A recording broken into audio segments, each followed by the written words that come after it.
Майрамдык иш-чарада сүйлөгөн сөзүндө президент фестивалдын катышуучуларын 1-июнь балдарды коргоонун эл аралык күнү жана Наристе 2 эл аралык фольклордук фестивалынын ачылышы менен чын жүрөктөн куттуктады.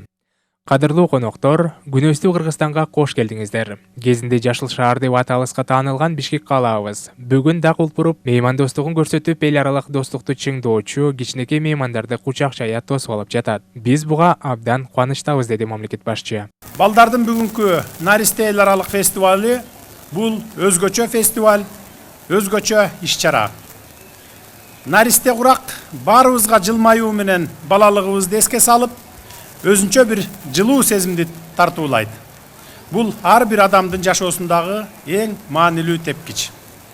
Урматтуу Наристе фестивалынын катышуучулары, силерди чыгармачылыкка, искусствого, музыкага болгон кызыгууңар жана актердук чеберчилик менен өзгөчө талантыңар бириктирип турат.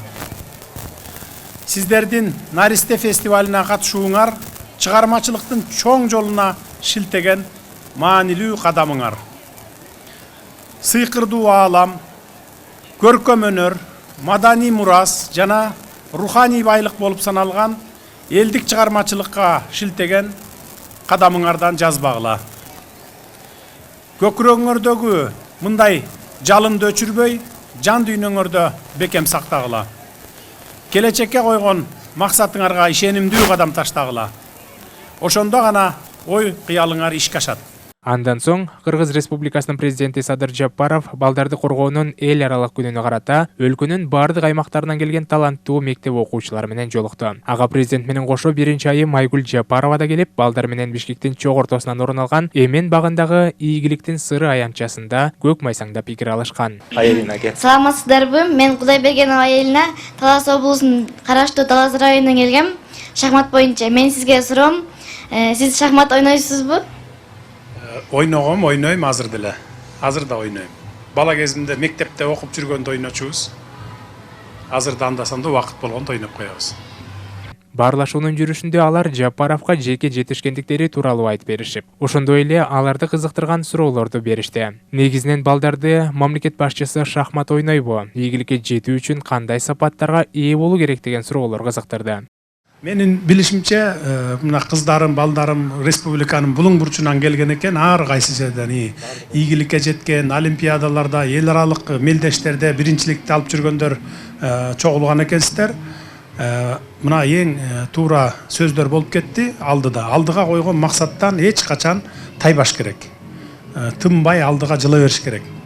Анан кийин эми эң негизгиси бул эмне? Эң негизгиси бул аракет кылсаңыздар, тынымсыз аракет кылсаңыздар, сөзсүз жеңишке жетесиздер. Анан биздин ишенгенибиз, мамлекеттин ишенгени, элдин ишенгени мына сиздерсиздер келечекте. Келечекте ушу жерде отурганыңыздардан баягы кыргызда жакшы сөз бар. Бешиктеги баланын бек болорун ким билет, карындагы баланын кан болорун ким билет деп. Ушу жерден сиздер дагы араңыздардан ушу бир эл башкарган, президент болгондор чыгып калышы мүмкүн. Ошого үмүт менен алдыга жылышыңыздар керек. Үмүт менен ушу аракет кылышыңыздар керек. Тынымсыз, күнү түнү дебей талбай эмгектенсеңиздер, эмгегиңиздердин акыбети сөзсүз кайтат. Мамлекет башчысы таланттуу, билимдүү жаштар элдин, өлкөнүн жаркын келечегинин үмүт экенин белгиледи. Ошондуктан мына сиздерге биз ишенип, биздин келечегибиз, балдарыбыз, ушундай билимдүү жаштарыбыз деп ишенип тургандан кийин сиздер биздин үмүттү өчүрбөстөн алдыга гана жылып кете беришиңиздер керек. Кыргызстандын эле ичинде биринчиликти ала бербестен, эл аралык аренада дагы жалаң биринчиликтерди багындырып жүрүшүңүздөр керек. Анан кийин турмушка аттанган кезде, ошондон баштап Кудай берген жаш өмүр бүткүчө чейин Кыргыз мамлекетине, өзүңөрдүн элиңерге ошол алган билимиңерди, ошонун пайдасын элге, мамлекетке эмгек сиңирип кетишиңиздер керек да. Мына ушул максат менен алдыга жылышыңыздар керек. Жолугушуунун соңунда мектеп окуучуларына эстелик белектер тапшырылды. Күндүн экинчи жарымында Ысык көл облусуна болгон 2 күндүк иш сапарынын алкагында Кыргыз Республикасынын президенти Садыр Жапаров Ысык көл облусунун Чолпон Ата шаарында реконструкциялоодон кийин ишин баштаган Алтын балалык ден соолукту чыңдоочу реабилитациялык комплексин ачты. Бүгүн биз алдыга койгон дагы бир максатыбызды ишке ашырып, Алтын балалык медико-реабилитациялык комплексин ишке берип жатабыз, деди өлкө башчысы чогулгандардын алдында сүйлөгөн сөзүндө. Өткөн жылы 21-жылдын март айында саламаттык сактоо министри менен бул борлорго келип, ал абалынан кабар алган элек. Ошондо республиканын аз камсыз болгон бардык үй бүлөлөрүнүн балдарынын жана ата-энелердин ден соолугун калыбына келтирүүгө багытталган бул комплекстин курулушун жандандырып, быйылкы жылдын 1-июнуна балдарды коргоо күнүнө карата бүткөрүү тапшырмасын берген элем.